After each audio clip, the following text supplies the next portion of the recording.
45 કરોડના બંગલાની છત પર એક ભાઈ પિતૃસાદ નાખવા ગઈ. ત્યાં એક પણ કાગડો આવ્યો જ નહીં. નિરાશ થઈ એ વ્યક્તિ પોતાની આરામ ખુરશીમાં બેઠા હતા. આ બધું જોઈ તેના એકના એક દીકરાએ કહ્યું, પિતાજી, બા બાપુજી તો રુદ્રાક્ષમાં હતા. પછી આપણા ઘરની છત પર થોડાને પિતૃસાદ ગ્રહણ કરવા આવે?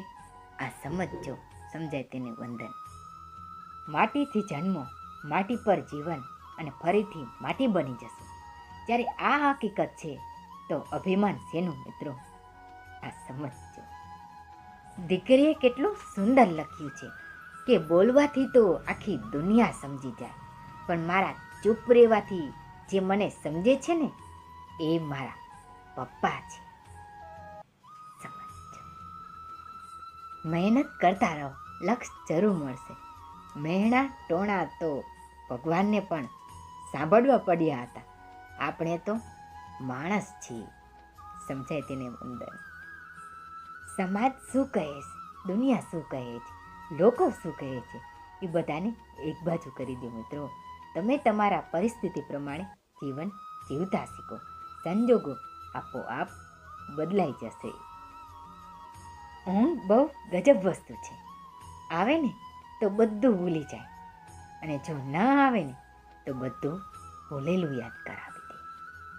સાચું. તમે કોઈના માટે ગમે તેટલું સારું કર્યું હશે, પણ એ વ્યક્તિ ધ્યાનમાં એ જ લેશે જે તમારાથી ચૂકાઈ ગયું હશે. સાચું. જિંદગી બધા માટે એક જ છે. બસ ફરક માત્ર એટલો છે કે કોઈ પોતાની ખુશી માટે જીવે છે તો કોઈ બીજાને ખુશ રાખવામાં જીવે છે. સાચું. જિંદગી પતંગ જેવી જ છે. નીચે પડેલાને પકડવા કોઈ તૈયાર નથી, અને ઊંચે ઉડેલાને કાપવા એક સાથે હજારો તૈયાર છે. સાવ સાચી વાત. પ્રેમના 5 પગથિયા છે: જોવું, ગમવું, ચાહવું, મેળવવું. આ 4 ખૂબ જ સરળ છે. સૌથી મુશ્કેલ 5મું પગથિયું છે: નિભાવવું. સમજાય તેને વંદન ને સમજ. જીવનમાં બધું ભાવી જશે, પણ ખાંડ વગરની ચા અને લાગણી વગરના સંબંધ જરાય નહીં ભાવે. આજના જમાનામાં માણસ સુખ કરતાં શોખ પાછળ વધારે દોડે છે. એટલે તો ઊંઘ માટે ગોળી અને જાગવા માટે અલાર્મ ગોઠવે છે. પોતાને ભલે હોશિયાર સમજો, પણ બીજાને બેવકૂફ ના સમજતા, કારણ કે મગજ બધાને હોય છે.